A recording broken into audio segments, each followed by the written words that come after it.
வணக்கம் நண்பர்களே, மற்றொரு கலந்துரையாடலில் இணைந்து கொள்கின்றோம்.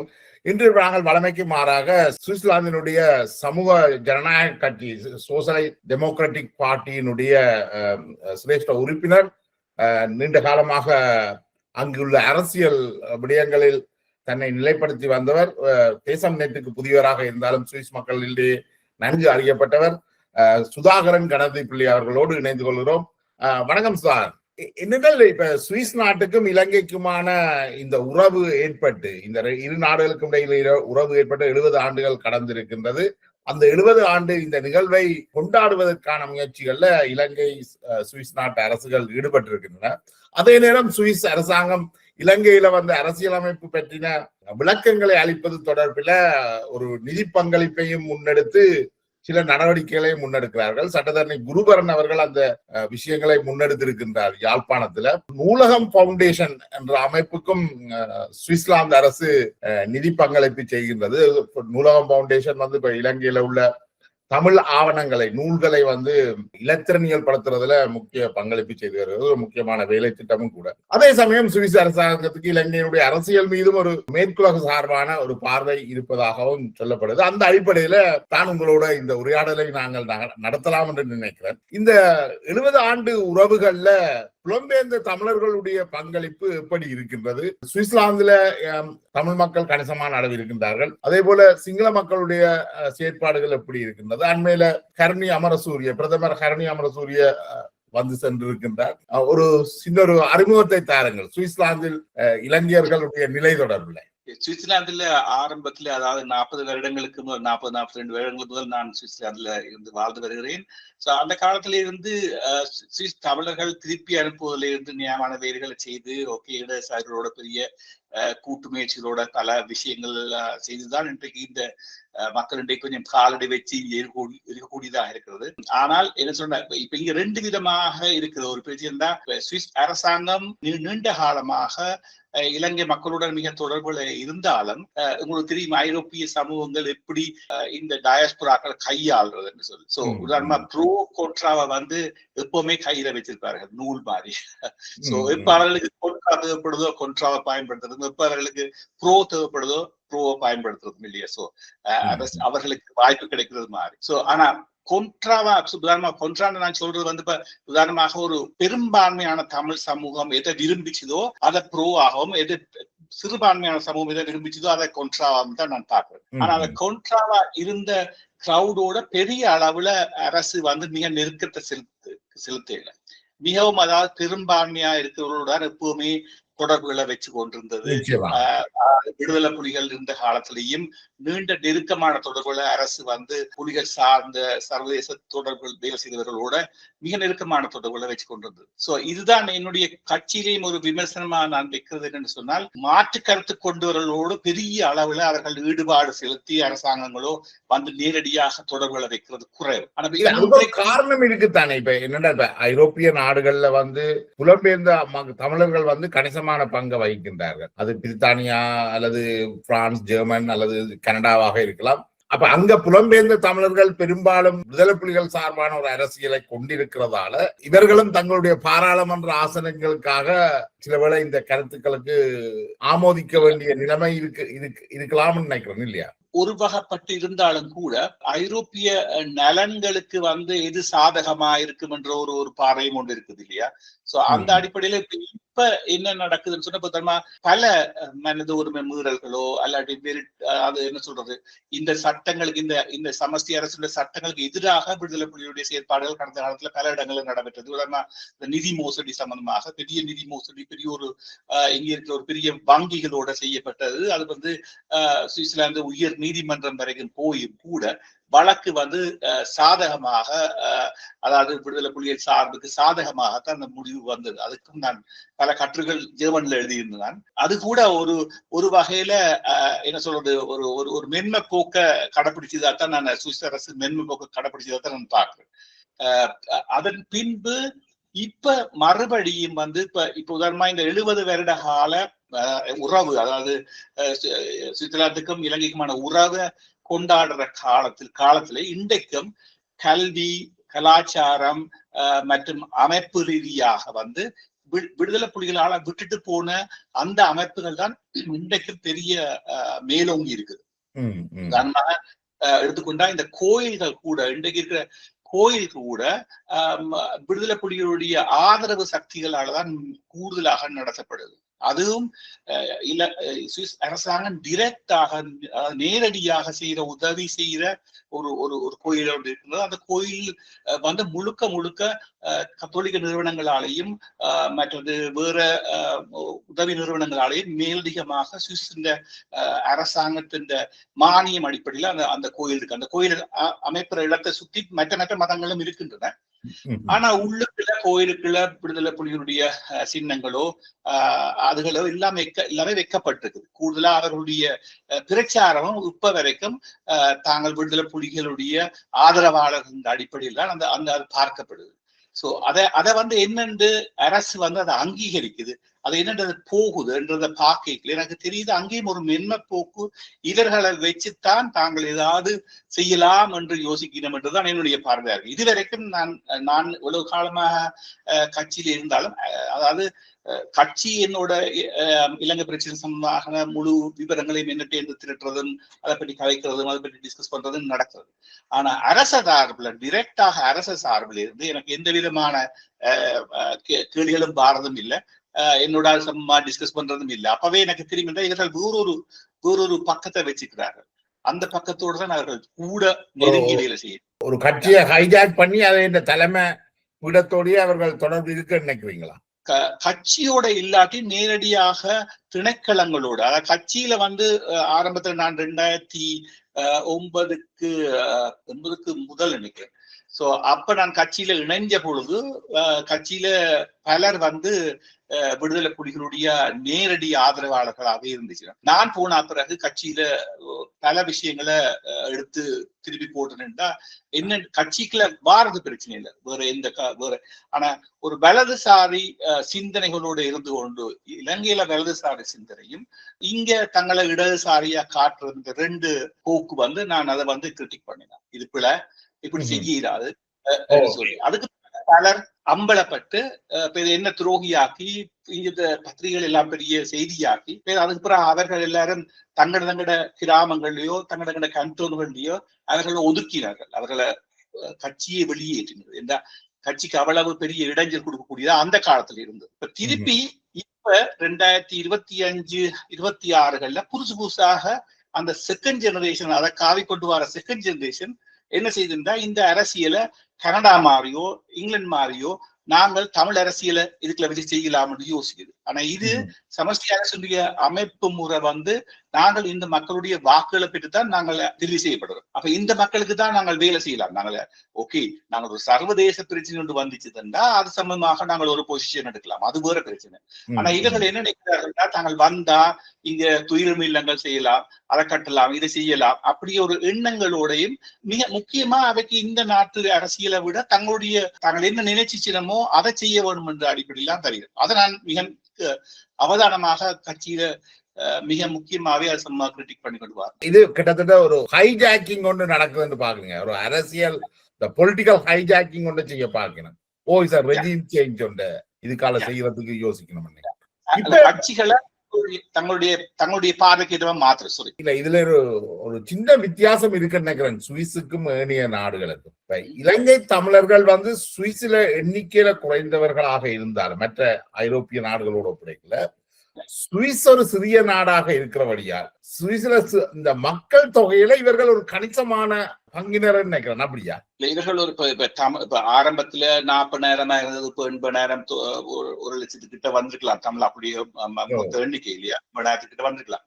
சோ ஆனால் செகண்ட் ஜெனரேஷன் வந்து ஒரு வேறொரு ஸ்டாண்டர்ட், அவர்களுடைய ப்ரொஃபஷனல் அவன் வாய்ப்புகள் அவர்கள் ஒரு மிக ஒரு மேல் மட்டத்தை நோக்கி வந்து கொண்டிருக்கிறத பார்க்கக்கூடியார்கள். எல்லாரும் நல்ல தொழில்கள்லையும் நல்ல வேற இடங்கள்லையும் அவர்கள் என்ன பார்க்கிறார்கள்னா இதற்கு முதலா வந்த ஒரு டயஸ்புரா, இந்த டயஸ்புரா வந்து மிக கடினமான உழைப்பாளிகள் என்றும் இவர்கள் இன்றைக்கு ஒரு வசதியான முதல் ஜெனரேஷன் இந்த வசதியா இருக்கணும் என்று சொல்லியும் அந்த அடிப்படையிலான இந்த மற்ற செகண்ட் ஜெனரேஷன் வந்து ஒரு நல்ல ஒரு நிலைமையில இருக்கிறது, ஒரு ரெஸ்பெக்ட அரசு கொடுக்குது, மற்ற டயஸ்புராவோட ஒரு ஒப்பீடு செய்யுது.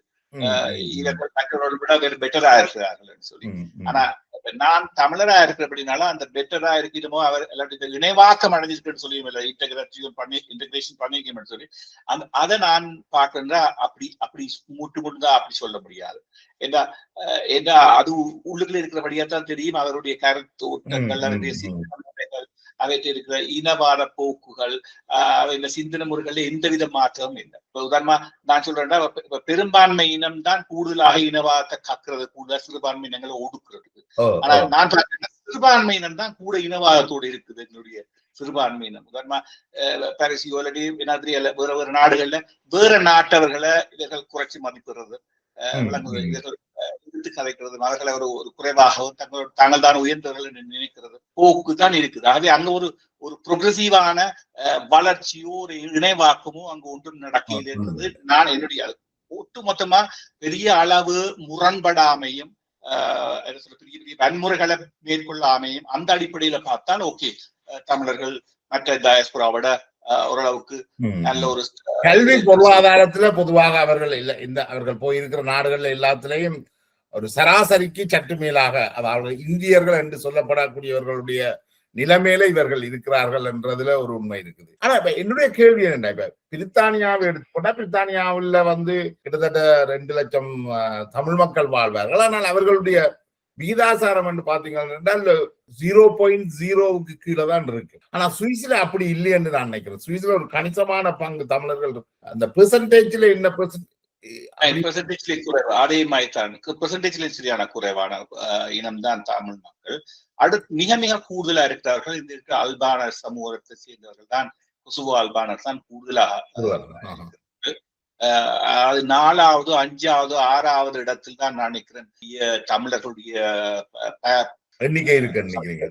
பெரிய தீர்மானமான சக்திகள் அல்ல. ஏன்னா அதோட கண்டோன் ரீதியாக இங்க சமஷ்டி அரசு முறையின் அடிப்படையில பிரிச்சு இருக்கிறபடினால இதர்கள் ஒன்று கூடி ஒரு இடத்துல இருந்து மக்களால தெரிவு செய்ய போற ஒரு ஆளை அனுப்ப முடியாது.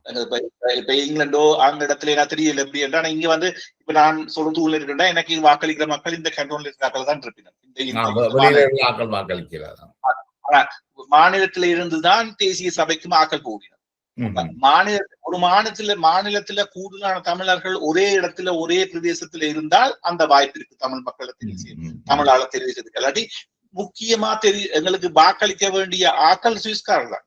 ஒருத்தரும் ஒரு 2 வீதம் 1 வீதம் அங்க இருக்க தமிழ் ஆக்கள் வாக்களிக்கலாம். ஆனா மற்ற 98% கூடுதலாக இந்த நாட்டுடைய மக்களுடைய வாக்கு இல்லாம யாருமே வர முடியாது. ஆனா இந்த பொலிட்டிக்கல் லொபியிங் என்ற விஷயத்துல விடுதலை புலிகளுடைய ஆதரவு சக்திகள் உண்மையிலேயே ஓரளவுக்கு கெட்டிக்காரர் என்று கூட சொல்லலாம். அந்த பொலிட்டிக்கல் லொபியிங் செய்யறதுல எந்த இலக்கை நோக்கி தாங்கள் அந்த லொபியிங்க செய்யணும் என்ற விஷயங்கள்ல மிக தெளிவாக இருந்திருக்கிறார்கள். அப்படியா? ஆரம்பத்துல விடுதலை புலிகள் கொடிகட்டி பறந்த நேரங்கள்ல இங்க வங்கிகள் மிக முக்கியமாக இந்த பெரிய பெரிய மாவீர தினங்களுக்கு டிரெக்டாவே தாங்களே குத்துவிளக்கு ஏற்றி அந்த பெரிய டிரெக்டா குத்துவிளக்கு ஏற்றி தொடங்கின நிகழ்ச்சிகளே இருக்கு. அதாவது வங்கி ஒரு முக்கியமான சாமான் சுவிஸ்ல இல்லையா? சோ அவர்களுக்கு இந்த பெரிய அதாவது கட்சியும் கூட என்னுடைய கட்சியும் கூட ஆரம்பத்துல என்ன சொன்னா, நடக்கிற ஊர்வலங்களுக்கு போங்கோ, அப்பதான் மக்கள் உங்களுக்கு பின்னால் இருப்பீங்க சில விஷயங்களை முந்தையும் காய்ச்சிருக்கிறேன். சோ நான் அதை முற்றாக எதிர்த்தேன். ஏன்னா ஓடுற தண்ணியோட ஓடி ஓடுற வெள்ளத்தோட ஓடுறது அல்ல பொலிட்டிக்ன்றது. சரியான பாதைகள் புலியான பாதையை சொல்லி அதை கிளிக் பண்ணி அதுக்கான சரியான பாதையை தெரிவு செய்யற வேலையை செய்ய. ஏன்னா அவர்களுக்கும் எல்லா கட்சிகளுக்கும் என்னது வாக்கு தேவை இல்லையா? அப்ப எப்படியாக இங்க குடியேறி இங்க பிரதிகளான மக்களுடைய வாக்குகளை அவர்கள் கணக்கு போடுவார்கள் இல்லையா? இதுல இருக்கிறார்கள் இல்லையா? அந்த அடிப்படையில விடயங்கள் நடந்திருந்தாலும் கூட ஆரம்பத்தில் நடந்த கன பேச்சுவார்த்தைகள் அந்த காலத்துல நடந்த பேச்சுவார்த்தைகள்ல புலிகளுடைய பிரதிநிதிகளாகி இருந்தவர்கள், சர்வதேச தொடர்பில் இருந்தவர்கள் டிரெக்டாவே தொடர்பு. இதோட பத்திரிகையாளர்கள், பல பத்திரிகையாளர்கள் இங்கெல்லாம் ஒரு ஒரு பத்திரிகையோட பேரும் அந்த பத்திரிகையில ஆர்டிக்கல் எழுதுற பத்திரிகையாளர் மிக எனக்கு நெருங்கிய நண்பரும் கூட. ஆனால் அவருக்கு என்ன விட ஸ்ரீலங்கால ஊசி விழுந்த விஷயம் கூட அவருக்கு தெரியும். விரல் நுனியில அவ்வளவு தகவலும் இருக்கு. அவ அடிக்கடி இலங்கை போய் போய் வந்து கொண்டே இருக்கிறேன். சோ எனக்கே சில வேளை ஆச்சரியமா இருக்கு. நான் சில வேளையில ஒருக்கா சந்திக்கல கேட்டேன், யாரோடைய உறவு முறைகள் அந்த அரசாங்கத்துல அதை கூட அவருக்கு வடிவா தெரிஞ்சு. அப்ப கனகாலமாவே இந்த லோபி வேலை நடந்திருந்தது. இப்ப பல குழுக்களாக பிரிஞ்சிருந்தாலும் பல குழுக்களும் இப்ப அதே வேலையை செய்ய முனையுது. திருப்பி ஆனா என்னத்தை செய்ய விரும்புதுன்னா, நான் என்ன சொல்றேன்னா, ஒடுக்கப்படுற எங்களுடைய தமிழ் மக்கள், சிறுபான்மையா இருக்கிற எங்களுடைய தமிழ் மக்கள் இலங்கையில அவர்களுக்கான ஒரு நிரந்தர தீர்வை கொடுக்கறதுக்கான வேலையை செய்யுதுண்டா அதுல எந்த பிரச்சனையும் கிடையாது.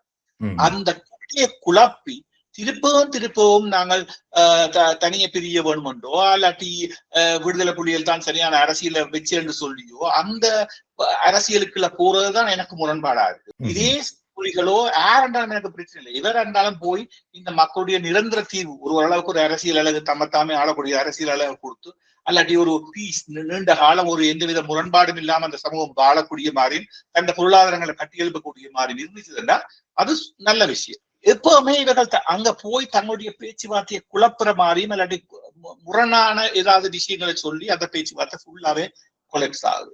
இதைத்தான் நெடுக செய்யணும். இப்ப இதெல்லாம் நீங்க சொன்ன மாதிரி ஏற்கனவே பிரிட்டிஷ் ஃபோரம் நினைக்கணும் இல்லையா, தமிழ் ஃபோரம் அதையால ஒரு முன்னெடுப்பு ஒண்ணு நடந்தது இல்லையா நேபாள்ல, குளோபல் தமிழ் ஃபோரம். அது நடக்கல. நான் என்ன செய்யறேன்டா, எனக்கு நாங்க புலிகளோ யாரோ புலோட்டோ ஒண்ணு பாக்கல. நான் என்ன பாத்தேன்னா, கை வைக்க வேண்டிய இடம் இலங்கையில அங்க வந்து ஒரு பௌத்த மத ஆதிக்கம். நான் சொல்றது எப்பவுமே 3 அரசுகள் இருக்கு. இந்து பௌத்த மத பீடம், அடுத்தது இராணுவம், மூன்றாவது தான் தெரிவு செய்யப்பட்ட அரசாங்கம். சோ இந்த இந்த பௌத்த பீடம் எப்ப தலைய மாட்டணும்னு சொல்லுதோ அது என்னத்தை செய்தாலும் எந்த அரசாங்கம் வந்தாலும் ஒரு கல்லு கூட அசைக்க முடியாது. அதுக்கு உதாரணம் இன்றைக்கு இந்த கல்வி சீர்திருத்தம் கொண்டதுல கூடுதலாக இருந்தது முழுக்க பௌத்த மத ஆதிக்கம் தான். அப்ப நான் நேபாள சுவிஸ் அரசு அதை எடுத்தது முழுக்க இன்வெஸ்ட் பண்ணது அந்த சந்திப்புக்கு. அதுல வந்த பிக்குமார் எல்லாரும் வந்து மிக தெளிவாக சொல்லி போச்சு, நாங்கள் தமிழ் மக்களுக்கு எதிரானவர்கள் அல்ல, நாங்கள் சிறுபான்மையுடைய உரிமையை அங்கீகரிக்கிறோம். அது அந்த நோக்கி போகைக்குள்ளதான் நினைக்கிறேன் தமிழரசு கட்சி, சுமந்திரன், மற்றது நினைக்கிறேன் இந்த குளோபல் தமிழ் ஃபோரம்ல இருக்க அதை எல்லாரும் அங்க இலங்கைக்கு எல்லாம் போய் வந்தாங்க இல்லையா. சோ அது ஃபுல்லாவே முழுக்க முடிஞ்சது. அது கனடாவில் அதை எதிர்த்து சொல்லி இவர்கள் யாரு எங்களோட பிரதிநிதித்துவப்படுத்தாங்க ஏன்னு போய் காதச்சிச்சினன் எல்லாம் பேர் அது ஜனநாயகத்துக்கு மரப்பானது அதெல்லாம் உடைஞ்சு போச்சு. அந்த இஷ்யூக்கு அது சுவிஸ் அரசாங்கத்தின் ஒரு அனுசரணையோடு தான் மேற்கொள்ளப்பட்டது. அது குழப்பப்பட்ட பிறகும் சுவிஸ் அரசாங்கம் வந்து விடுதலை புலிகள் தொடர்பில் ஒரு சாஃப்ட் கார்னர் வச்சிருக்கீங்களா அல்லது அது எப்படி இருக்காது? இப்ப வரைக்கும் இருக்குதுன்னு நம்புறேன். ஏனென்றால் இப்ப நடக்கிற சில விஷயங்கள் இப்ப இந்த துவாரகா இருக்கிற பிரச்சனை அதுல சமமா கணக்க விஷயங்கள் நடந்தது. அந்த பிரச்சனை கூட பிரபாகரன் துவாரகா மதிவதன் இருக்கிறார் என்ற விஷயம் கூட சுவிஸ்ல இருந்துதானே வருகுது. ஒரு சுவிஸினுடைய தேசிய ஊடகம் என்று கூட அது தொடர்பான ஒரு செய்தியையும் வெளியிட்டு இருந்தது. ஆனா அவர்கள் கைது செய்யப்படவில்லை. அந்த தேசிய ஊடகத்தின் செய்தி எனக்கு தெரியும், அதை செய்த நிருபரையும் எனக்கு தெரியும். சோ என்னென்றால் அதுதான் பிரச்சனை. செய்தி நடந்த விஷயங்களை உதாரணமாக இதை போய் எத்தனையோ மக்கள் காசை கொடுத்துருந்தோம் அந்த நேரத்திலேயே அவை உயிரோடு இருக்கிறான் அதை பார்க்க போறோம். அவை என்னுடைய ஆர்குமெண்ட் என்னன்றதுன்னா, அந்த காசை கொடுத்த மக்களுக்கு நீங்கள் ஏதாவது தீர்வு கொடுக்க வேணும் இல்லையா, அவைகளை கைது செய்ய வேணும், ஏதாவது செய்ய வேணும் இல்லையா. சோ இப்ப என்ன சொல்றது, சுவிட்சர்லாந்து எடுத்துக்கொண்டால் தேசிய அளவிலான போலீஸ் அதிகாரம் இருக்கு, தேசிய போலீஸ் ஒன்று இருக்கு இல்லையா, அவர்கள் கண்ட்ரோல் இருக்கிற விஷயத்துக்கு தலை போட முடியாது. இப்ப இவ்வளவு நடந்தது வந்து கண்ட்ரோல் சாய்ஸ்ல இன்னொரு மாநிலம். சோ அந்த மாநில போலீஸ் தான் அந்த நடவடிக்கை எடுக்கணும். அந்த மாநில போலீஸுக்கு நான் கேட்ட அடிப்படையில் அவருக்கு சொன்னதுன்னா, அந்த மாநில போலீஸுக்கு அவ்வளவு அதிகாரம் இல்லை, அவர்களுக்கு அவ்வளவு நோகாவும் இல்லை ஒரு சர்வதேச விஷயத்தை எப்படி கையாளுறது. நான் சொன்னேன் இது சர்வதேச விஷயம் அல்ல, நீங்கள் அங்க காசு கொடுத்தாக்கள் பலர் இருக்கு. பலர் அதை வந்து இந்த கேஸை எடுத்து அவர்கள் யார் இதை ரெண்டு கண்டுபிடிச்சிக்கலாம். இது வரைக்கும் எதுவுமே நடக்கல, அப்படியே மலங்கடிக்காம அப்படியே விட்டு. ஏன்னா இங்கதான் நான் பாக்குறேன் என்று சொன்னால், சுவிஸ் வந்து சில விஷயங்களை இந்த விஷயங்களை மிக அவர்களை ஃபுல்லா அழிக்காமையும் ஃபுல்லா அவர்களுக்கு நெருக்கடிகள் கொடுக்காமையும் எப்பவுமே கேம் பிளே பண்ணக்கூடிய மாதிரி வச்சு கொண்டிருக்குதான்ற கேள்வி எனக்கு வருது. அதுவும் மட்டும் இல்லாம விடுதலை புலிகள் உள்ளுக்குள்ளேயே பலவிதமான உளவு நிறுவனங்கள் கணக்க புகுந்திருக்குது. இலங்கை உளவு படையல் கையாளன்னு சொல்றார்கள், ஒரு சிலர்களை இந்திய உளவு படையல் கையாளன்னு சொல்றார்கள்.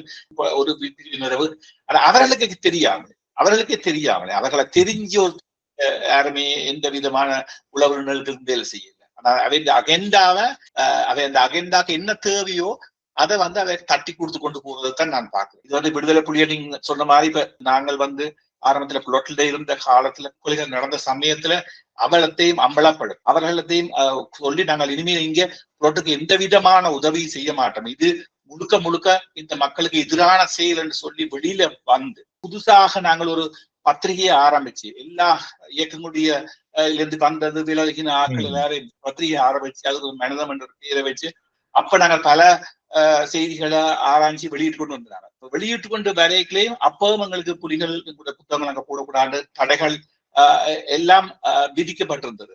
ஆனா நான் என்ன சொல்ல வரேன்னு சொன்னா, அவ்வளவு கஷ்டப்பட்டு சொல்லி இருந்தாலும் கூட எங்களுடைய தரப்பு மற்ற பக்கத்தின வாதங்கள் எப்பவுமே அரசு எந்த விதத்திலுமே தொடர்பு கொண்டு கேட்கவும் இல்லை, வரவும் இல்லை. ஆனா பலர் கேட்டா சொல்லுவார்கள், இவர் அந்த அரசாங்கத்தோட வேலை செய்யற இந்த அரசாங்கத்தோட வேலை செய்யறன்னு சொல்லுவாங்க. நாங்கள் அப்படி வேலை செய்யறதுக்கான சந்தர்ப்பம் அப்படி நாங்கள் வேலை செய்யவும் இல்லை. இல்ல நீங்க சொன்னா அதுல அதுவும் ஒரு முக்கியமான இது என்னென்றால், ஏனைய அமைப்புகள்ல உட்படுகொலைகள் அல்லது மனித மக்களுக்கு எதிரான நடவடிக்கைகள் எடுக்கப்படும் போது அந்த அமைப்புகளுக்குள்ள இருந்த பெரும்பான்மையானவர்கள் அதை கடுமையா எதிர்த்திருக்கிறார்கள்.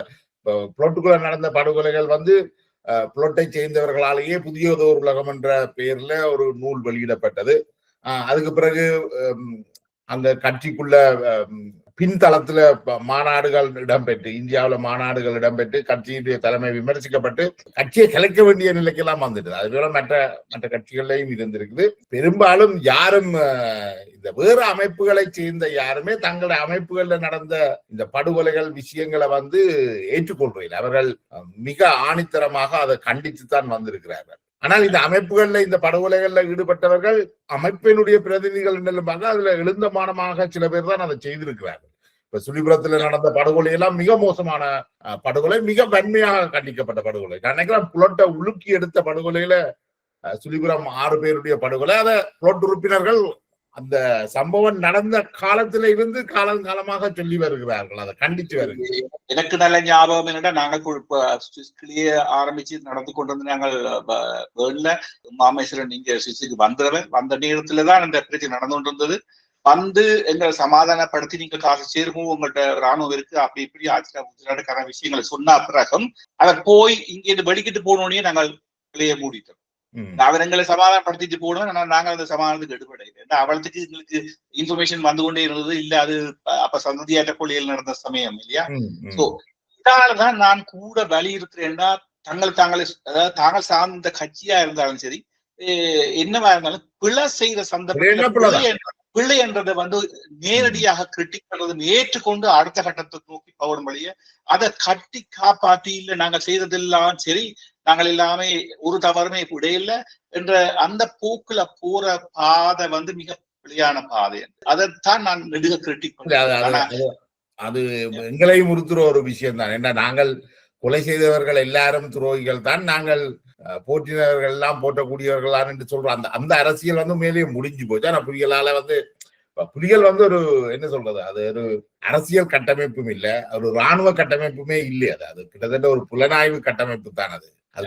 நான் எப்படி பார்க்கிறேன் என்னன்னு சொன்னா, 80களுக்கு முதல் வந்த 80கள்ல வெளியேறின புலம்பெயர்ந்து வந்த அந்த சுவிஸ் சமூகம், சுவிஸ்ல வந்த தமிழ் ஆட்கள் பல இயக்கங்கள்ல இருந்தாலும் அவர்கள் ஒரு தங்களுடைய கல்விகளை கற்று ஓரளவுக்கு அறிவு சார்ந்த சமூகம், அவர்களால் விஷயமா தெரிஞ்ச ஆட்களாக வந்துச்சு. 90 பிறகு வரைக்கும் அவர்களுக்கு நிர்பந்தம், அவர்களுக்கு யுத்த காலகட்டம், பள்ளிக்கூடங்கள் முடிக்காத நேரம் இருந்தது.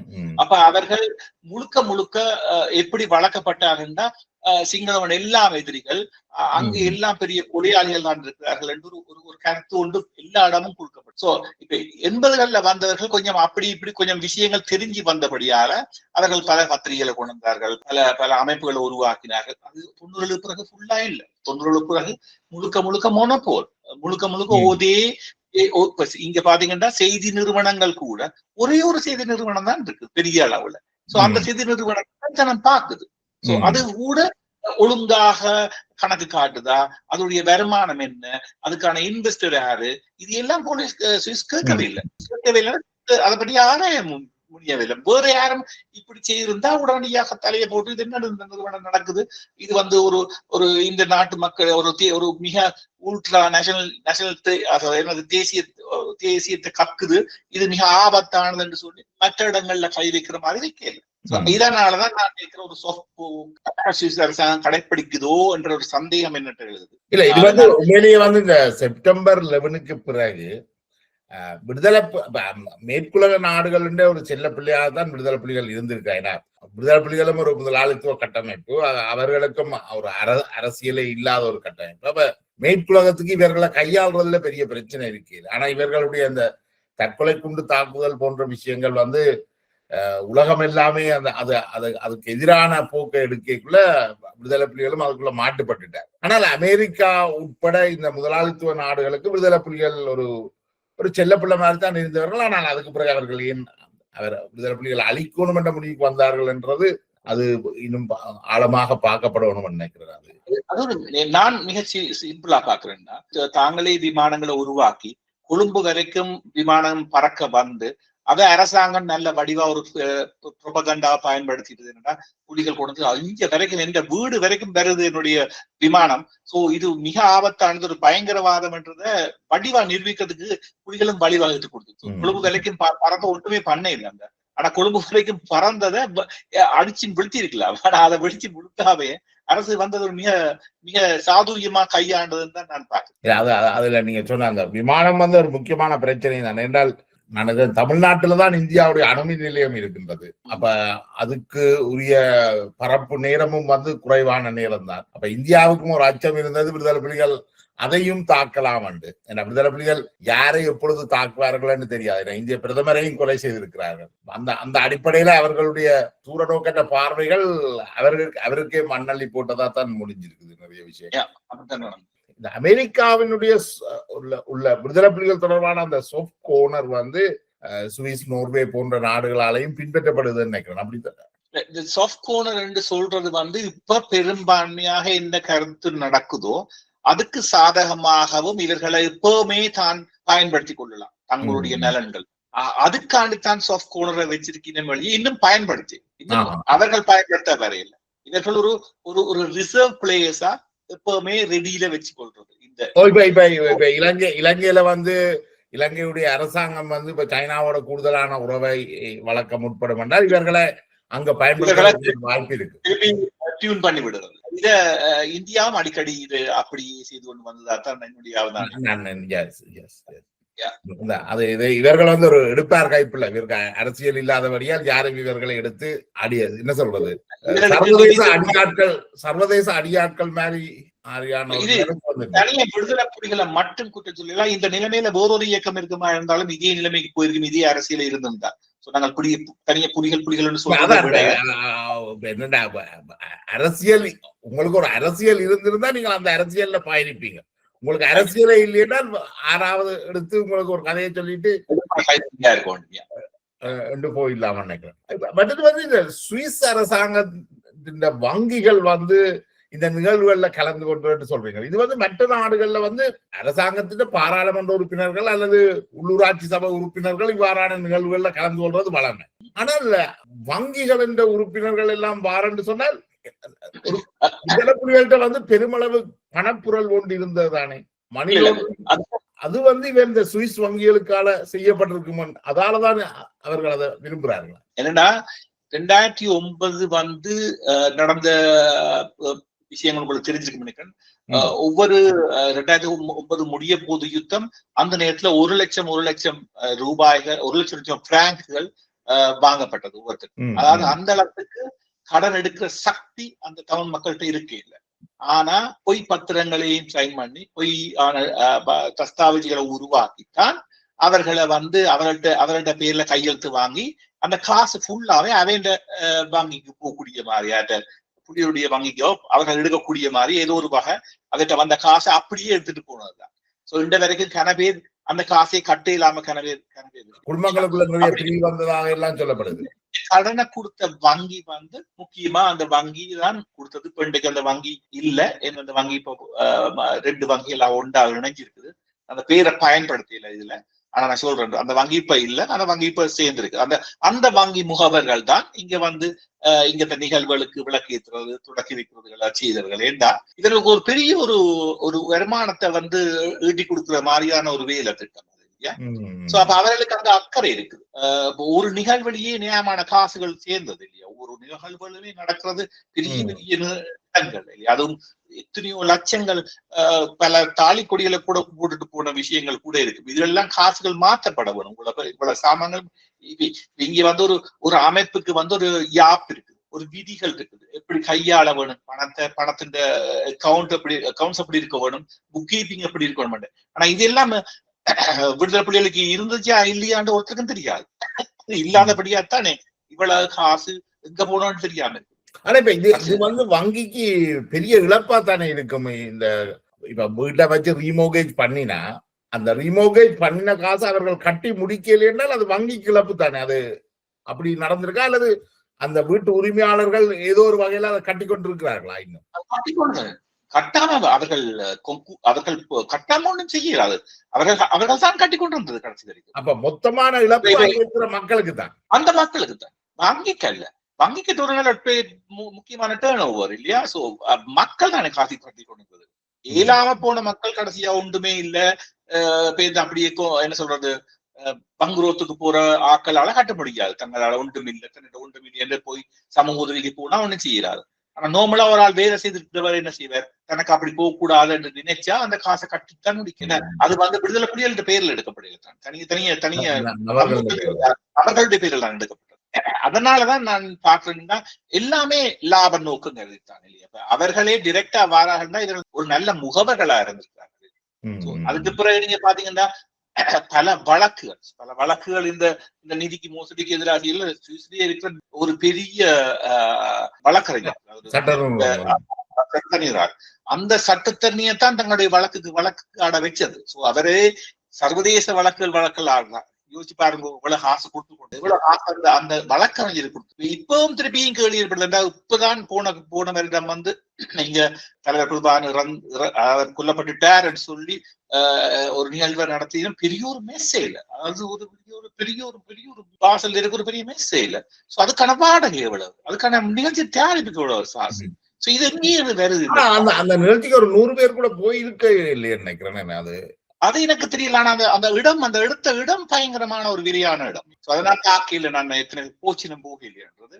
ஆனா அதுல இருந்த ஆக்களுக்கு பார்க்க அந்த இடம் மிக ஒரு முக்கியமான வியாபார விளையாட்டு அரங்குகள் நடக்கிற இடங்கள், பெரிய ஒரு பயங்கரமான ஒரு பெரிய இடம் இல்லையா, ஒரு பெரிய கன்சர்ட் நடக்கிற இடங்கள். ஆனா இந்த போராட்டத்துல இன்னொரு விஷயமும் சொல்லப்படுது என்றால், இந்த லட்சக்கணக்கான கோடிக்கணக்கான நிதிகள் சேர்ந்தபடியால் அந்த நிதிகளை அபகரிக்கிறதுக்காக அல்லது தாங்களே அனுபவிக்கணும்ன்றதுக்காக விடுதலை புலிகளுடைய ஆதரவு சக்திகளை, இந்த புலம்பெயர் தேசங்கள்ல இருக்கிற இந்த பணத்தை திரட்டியவர்களே அங்கே ஒரு அழிவை ஏற்படுத்துறதுக்கான வழியையும் ஏற்பாடு செய்தார்கள். அதாவது ஆயுதங்களை வாங்கி அனுப்பாமல் அல்லது ஆயுத கப்பல் என்று சொல்லி வெறும் செங்கற்களையே அனுப்பினார்கள் என்ற மாதிரியான எல்லாம் சொல்லப்படுது. அது இது பிளாட்லைன் தான் நடந்தது இல்லையா. பிளாட்லைன் வந்து காசு சேர்க்கப்பட்ட ஆக்கள் கடைசி நேரத்துல எங்க போச்சுன்னு தெரியாது, எங்க காணா போச்சுன்னு தெரியாது. இது வந்து ஒரு பெரிய சர்வதேச ஒரு அங்கீகரிக்கப்படாத ஒரு வியாபாரம் நடவடிக்கை. அங்க போறேன், இங்க கொண்டு போறேன், அந்த காசை இங்க கொண்டு போறேன், அங்க கொண்டு போறேன்னு சொல்லி கொண்டு போய் கடைசியா காணா போயிட்டு சொன்னா ஒருத்தர் ஒண்ணு கேட்கலாது இல்லையா. ஏன்னா இதுகள் எல்லாமே பதிஞ்சு கொண்டு போற சாமான்கள் இல்லையா. சிங்கப்பூருக்கு போயினம், இத்தாலிக்கு போயினம், இங்க எல்லாம் போயினம் இல்லையா.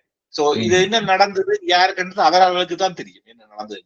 இப்ப இந்த விஷயங்களை எல்லாம் அறியாமல் இந்த 2வது தலைமுறை எப்படி இதுல காலடிச்சு எடுத்து வைக்கணும். இந்த 2வது தலைமுறை என்று சொல்ற 2வது தலைமுறை என்னன்னா, இந்த முக்கியமா யார் புலிகளுடைய ஆதரிச்சினமோ அந்த எமோஷனல் பொலிட்டிக்கல் இருந்துச்சுமோ, அதாவது மாவீர தினங்கள் எல்லாம் வந்து ஒரு எமோஷனலான விஷயம். எங்களுடைய குடும்பங்களையோ எல்லாற்ற குடும்பங்களையும் மாவீரர்கள் இருக்கிறார்கள் இல்லைன்னு சொல்ல முடியாது இல்லையா. இப்ப நாங்கள் புலிகளுடைய அரசியலுக்கு எதிராக கழிச்சாலும் கூட எல்லாரோட குடும்பங்களையும் இருப்பீங்க. அது எப்படி, ஆனா அந்த எமோஷனலான நிகழ்வு வந்து சின்ன பிள்ளையில இருந்து இவர்கள் கூட்டிட்டு போய் அவர்கள் டான்ஸ் ஆடுறது, அவர்கள் பாட்டு பாடுறது, அவருடைய கவிதைகள் ஏதோ எல்லாம் நாங்கள் நடந்து இப்ப வளர்ந்த பிறகு அந்த பிள்ளைகள் அதையே கடைப்பிடிக்கும். அதுக்கு பின்னால தாயதாப்படம் கொஞ்சம் சொல்லிடுமோ இதுதான் சரியான வழி என்று.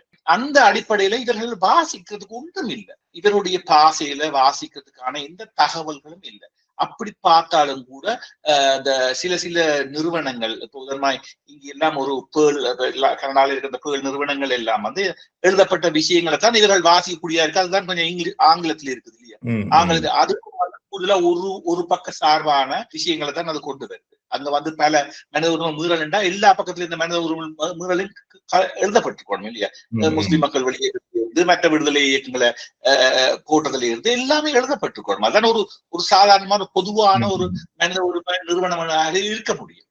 ஒரு பக்கத்தை மட்டும் பார்த்துட்டு மற்ற பக்கத்தை மட்டும் பார்க்காம இருக்கிற அதனால அந்த செகண்ட் ஜெனரேஷனுக்கும் அதை வளர்க்கப்படுது. இப்ப செகண்ட் ஜெனரேஷன் என்ன செய்யுதுன்னு சொன்னா கொஞ்சம் இந்த ஃபுட்பால் ஃபேன் கிளப் மாதிரி ஸ்டிக்கர்ஸ் இல்லாட்டி ஒரு செயினை போடுறதோ இல்லாட்டி அந்த பேர் வந்து ஒரு பிராண்டட் ஆயிடுது. வியாபாரிகள் கூட என்ன நினைக்கிறார்கள், இந்த பேர்ல போனால் தங்களால கூட கஸ்டமர்ஸ் எடுக்க முடியும், தமிழ் கஸ்டமர்ஸ் இல்லையா. சோ அதனால அது ஒரு பிராண்டட் நேமா போச்சு. நானும் கொஞ்ச காலத்துக்கு போது பார்த்தா இங்க கர்நாடகாலே பாடிய போட்டிருந்தாங்க தெரியல, இந்த என்ன சொல்ற மதுபானத்துல கூட.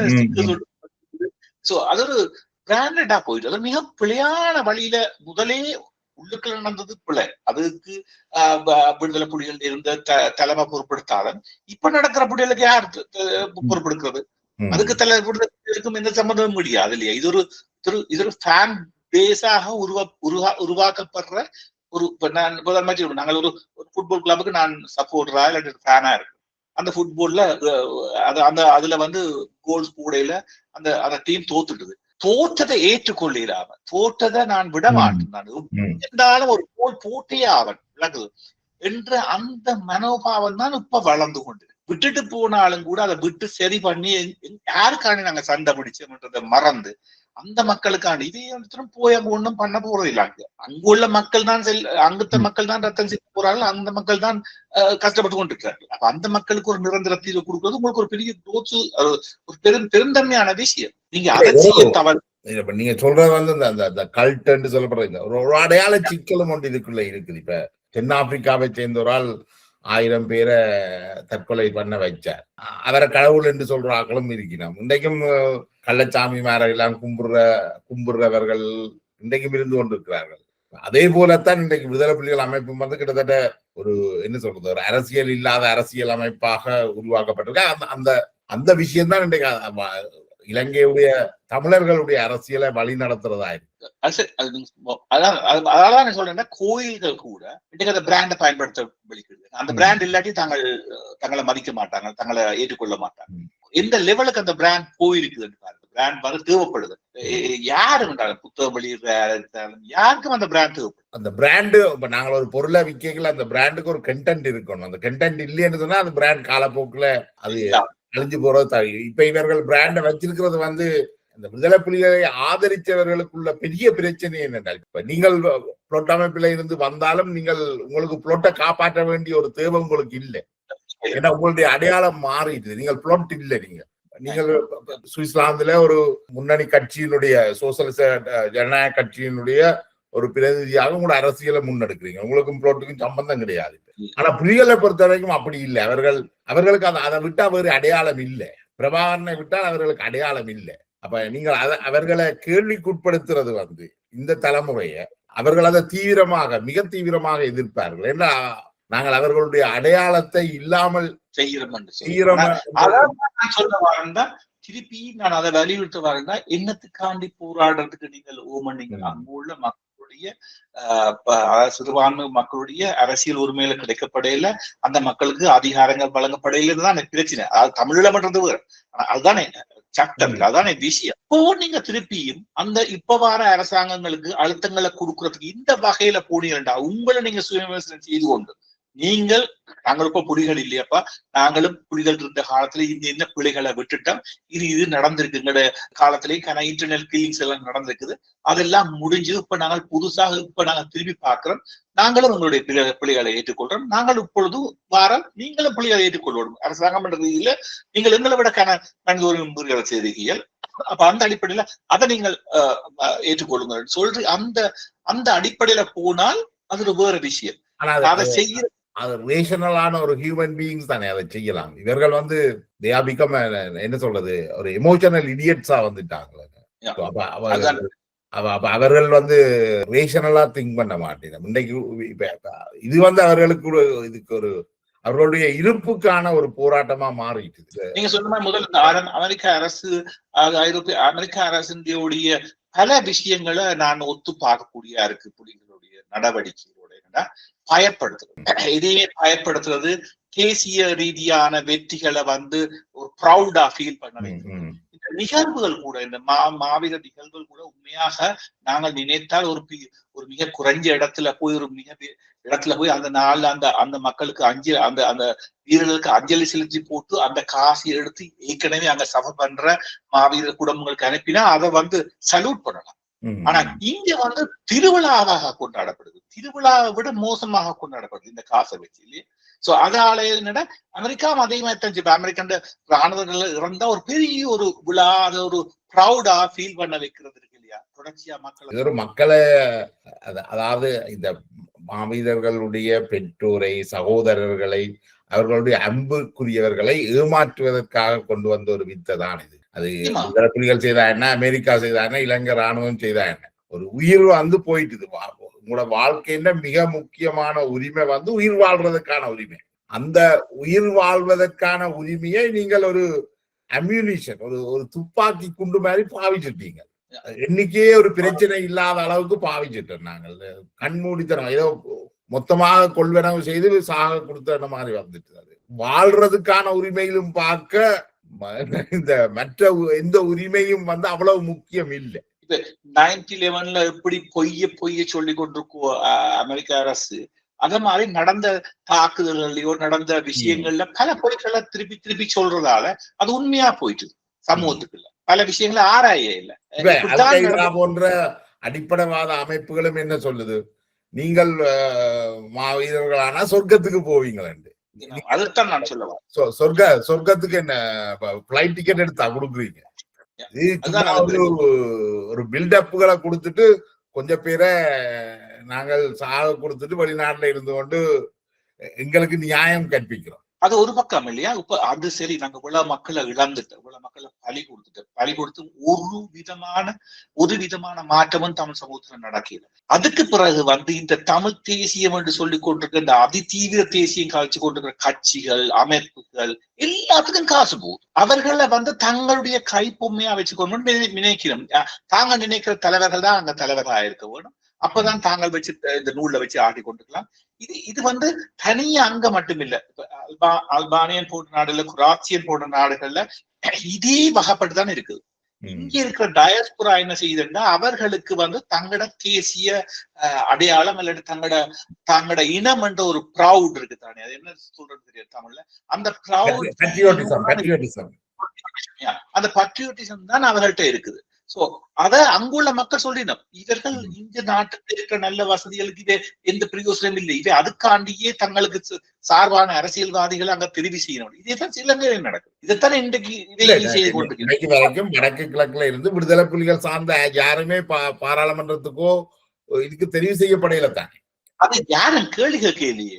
ஏன் இவ்வளவு மாவீரர்கள் இருந்தது, அப்ப அவள பேரையும் சொல்லினோம், இவ்வளவு மாவீரர்களும் அரசியல் கற்பிச்சிருந்தாங்க தங்களுடைய பாசறைகள்ல. சோ ஏன் ஒரு அரசியல் படிச்ச ஒரு ஆளை நீங்க கொண்டு வர விரும்பல, எந்த கட்சியுமே கொண்டு வரலையே. நீங்கள் திருப்பி இந்த மிதவாதம் காய்ச்சிட்டு தப்பி ஓடி தங்களை சேவ் பண்ண ஆக்களும் புது ஆக்களும் தான் இருக்கிறமே வழிய, ஏன் அங்க உள்ள ஒரு ஆளையாவது உங்களால கொண்டு வர முடியாது? அதை யாருமே கேள்வி கேட்டுதா? இல்ல, உரையாடல் நீண்டு கொண்டே போது. இப்ப கடைசி அவர் கேள்வி என்ன, நீங்க ஒரு விஷயம் சொன்னீங்க, இந்த சுவிஸ் நாட்டுல நடந்த வழக்குகள் விடுதலை புலிகளுக்கு சாதகமா முடிஞ்சது. அது எப்படி என்று விளங்கப்படுத்தலுமா? அது நீதிமன்றத்துல வழக்கு போட்டது என்னன்னா, இந்த சைன் பண்ணி வாங்கின காசுகள் இத அதுதான் அந்த வழக்காக போய்கொண்டது. அந்த வழக்கு வந்து அந்த இப்ப இவர்கள் செய்தது, இவர்கள் தஸ்தாவேஜை மாற்றினார்கள் என்றது குற்றமாக தீர இல்லை. ஏன்னா அங்க வந்து வங்கி தான் முக்கியமா இருந்தது. என்னுடைய பார்வையில வங்கியை காப்பாற்றவும் இல்லையா? வங்கி அது குற்றமாக போனால் அது வங்கிக்கு நட்டமாக போயிடும். வங்கிக்கு நட்டமா போது வங்கி அதை என்னென்று ஏற்றுக்கொண்டு சென்று அதுக்காக அதை குற்றமாக்கல. சுவிஸ்ல உங்களுக்கு தெரியும், சுவிஸ்ல ஆரம்பத்தில் நான் இங்க படிக்க வரைக்குள்ள என்னோட கேட்டதுன்னா சுவிஸ்ல என்ன மூலதனம் இந்த மொழி படிக்கைகள் என்னோட கேட்டது என்ன மூலதனம். அப்ப எல்லாரும் ஒருத்தர் சாக்லேட் இருந்தாங்க, சில பேர் சீஸ் இருந்தாங்க, ஒருத்தர் சொல்லிக்கிறேன் வேறு நாட்டில வந்தாங்க. அது இல்ல, வங்கி தான் இங்க மூலதனம். சோ வங்கி வந்து இன்னுமே கிரிட்டிக் பண்ண வேண்டியதும் வங்கி நியாயமான விஷயங்களை பிழையான முறையில நடத்தி கொண்டிருக்கிறதும் தெரியும். ஆனா அங்க கை வைக்க முடியாது. அது ஒரு மிக ஒரு ரகசிய உள்ள திருட்டு பணம் முழுக்க சுவிஸ்லதான் இருக்கு. அதனாலதான் அந்த உயர் நீதிமன்றம் அப்படி ஒரு தீர்வுக்கு போகுது என்றுதான் என்னுடைய குற்றச்சாட்டு. அதனால பணத்தை திருடுபவர்களுக்கு சுவிஸ் சேஃபா இருக்கு இருக்கலாம். அத இருக்கிற கட்சிகள் இருக்குது. இப்ப என்னுடைய கட்சி எல்லாம் அதோட ஆதரவானதா இல்ல, வங்கியுடைய கேள்விக்குள்ளாக்க வேணும்ன்றதும் அதுல அந்த விஷயங்கள் அந்த அடிப்படையில தான் நான் அந்த கட்சியில இருக்கிறேன். இல்லாட்டி அந்த கட்சியில இருக்க வேண்டிய அவசியம் இல்லை. ஆனா நிதிய சார்பான கட்சிகள் இது எல்லாத்துக்கும் மேலாக இலங்கை அரசியலோட, குறிப்பாக தமிழர்களுடைய அரசியலோட சுவிஸுடைய அரசியல் அமைப்புக்கு ஒரு நெருக்கமான உறவு இருக்கு. நான் நினைக்கிறேன் கம்யூனிஸ்ட் கட்சியினுடைய சண்முகதாசன் பிரிவினர் வந்து சுவிஸில் உள்ள கண்டோன் முறைகளை வந்து இலங்கைக்கு ஒரு தீர்வாக சொல்லி இருந்தார்கள். நான் நினைக்கிறேன் அதுக்கான ஒரு விளக்கத்தை எடுத்துக்கொண்டு நாங்க இந்த உரையாடலை முடிவுக்கு கொண்டு வரலாம் நினைக்கிறேன். அது நல்லா சிறப்பானது. நான் தமிழ்ல ஒரு பிரசன்டேஷன் ஒன்று செய்திருக்கேன், அதுல தமிழ்ல நான் உங்களுக்கு அனுப்பி வைக்கிறேன். அது எப்படி இந்த கண்டோனுடைய செயற்பாடுகளுக்கு எப்படி அதிகாரங்கள் பகிரப்பட்டிருக்குது என்ற விஷயம் ஒரு மிக மிக உயர்ந்த லெவல்ல பகிரப்பட்டிருக்கு. நான் இப்ப இந்த கண்ட்ரோல் சொல்லுத்துன்னு இருக்கேன்னா இது ஒரு தனி நாடு, தனிய தேசிய பாதுகாப்பு, தேசிய ராணுவம், அந்த அடிப்படையில அந்த விஷயங்கள் மட்டும்தான் மத்திய அரசுக்கு இருக்குது. மத்திய அரசு என்று சொல்றதை விட மத்திய இதுக்கு இருக்குது. மற்றபடி எல்லாமே இண்டிவிஜுவல். கிராம சபைகள் இருக்குத்தானே. நான் கிராம சபையில என்ன சொல்றது, இந்த கமிஷன் உறுப்பினராக இருக்கிறேன். அந்த கமிஷன்லயும் வந்து அங்க தீர்மானங்கள் நாங்க டிஸ்கஸ் பண்றோம், கன விஷயங்கள் செய்தோம். அது கிராம சபை என்ற அதிகாரத்துக்கு உட்பட்டது. கிராம சபைக்கு பல அதிகாரங்கள் இருக்குது.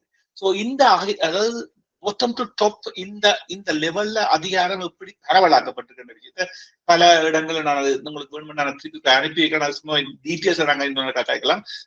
அந்த வகையில ஒரு பல 4 மொழிகள் இருக்குது. மொழிகள் இணைகிற கேண்டோன்களும் இருக்கு. ஒரு இடத்துல சில கேண்டோன்கள் 2 மொழிகள், 2 மொழி இருக்கு. கொஞ்சம் பிரதேசம் பிரெஞ்சு பேசுற மொழிகள். ஆனா அங்கேயும் பிரிக்கப்பட்டு அந்த கிராம சபைகள் அதுகளால அந்த இடத்துல இருக்கிறார்கள் அந்த மொழியில உரையாடுறதுக்கும் கதைக்கிறதுக்கும் அலுவல்கள் செய்யறதுக்கும் எங்களை பக்கம் இந்த அது மிக சிறப்பான முறை என்னன்னா எங்கட நாடுகளுக்கு நல்லா பொருந்தும் என்னன்னா. ஆனா அதுக்கு அடிப்படை ஜனநாயகம் இருக்குத்தானே. இந்த ஜனநாயகம் வந்து முதலாளித்துவ நாடுகள்லாம் ஜனநாயகம் கருத்து சிந்தனைகள் வளர்றது இல்லையா கூடுதலாக. ஏன்னா ஓரளவுக்கு எல்லாரும் ஓரளவுக்கு வருமான ரீதியாக இருக்கு. ஆனா இங்க இப்ப ஸ்ரீலங்கா எடுத்துக்கொண்டு பல வேறுபாடுகள் இருக்கு, ஏற்றத்தாழ்வுகள் இருக்குது இல்லையா. அங்க இந்த பிரச்சனை வரைக்கும் அங்க இந்த தீர்வு திட்டம் மிக பிரயோசனப்படும் என்றால் முஸ்லீம் மக்கள் ஒரு தனியாக இருக்க வேண்டிய தேவையும் இருக்கு அவர்களுக்கு. அது கூட அவதானிக்கப்பட வேண்டும். அவருடைய கலாச்சாரம், அவருடைய இதை மறந்துட்டு நான் கிழக்கையும் வழக்கையும் வச்சு கொள்ள போறேன்னு சொன்னா அது இதெல்லாம் பெரிய சிக்கலுக்குள்ளாகும் என்றால் அதுக்குள்ள கொஞ்சம் ஒரு அதை வந்து எப்படி ஹேண்டில் பண்ண போறோம், என்ன மாதிரி அந்த சமூகங்கள் தங்களை ஆள்றதுக்கான கெப்பாசிட்டி எப்படி கொடுக்க போறோம். அதை அப்படியே காப்பி பண்ணணும் இல்ல. உதாரணமா இந்திய அரசியலமைப்பு எடுத்துக்கொண்டாலும் அங்கேயும் கிட்ட இதே முறையினான முறைமை ஒன்று இருக்குது. ஆனா அங்க கொஞ்சம் வித்தியாசமா இருக்குது. ஆனா அதையும் இதையும் சேர்த்து பார்க்கலாம். அதுல இருந்து ஒப்பீட்டளவுலயே நாங்கள் ஐரோப்பாலேருந்து தொடங்குவோம், நாங்கள் இந்தியாலேருந்தும் எடுக்கலாம் சில விஷயங்கள். அது பக்கத்திலேயே இருக்கிற நாடு என்றபடினால அது கலாச்சார ரீதியில பெரிய பெரிய மாறுபாடுகள் இல்லாத பொழுது அதையும் கவனத்தில் எடுக்கலாம். நான் நினைக்கிறேன் ஒரு நீண்ட ஒரு அடல் மிகவும் ஒரு வித்தியாசமான கோணத்துல செய்திருக்கிறோம் என்று நினைக்கிறேன். குறிப்பாக ஒரு புலம்பெயர் நாட்டுல உள்ள நிலைமைகளை வச்சு நாங்கள் பார்த்துக்கிறோம். சுவிட்சர்லாந்துல இந்த அரசியல் அமைப்பு தொடர்பாகவும் இந்த இலங்கையுடைய தீர்வு திட்டம் தொடர்பாகவும் நாங்கள் மற்றொரு கலந்துரையாடல விரிவாக ஆராய்வது நல்ல நினைக்கிறேன். உங்களுடைய நேரத்தை ஒதுக்கி எங்களோட வந்து உங்களுடைய இந்த கருத்துக்களை மிகவும் வெளிப்படையாகவும் தெளிவாகவும் முன்வைத்தமைக்கு மிக்க நன்றி சுதாகர். மிக்க நன்றி ஜெயவாகன். சந்தர்ப்பத்துக்கு நன்றி.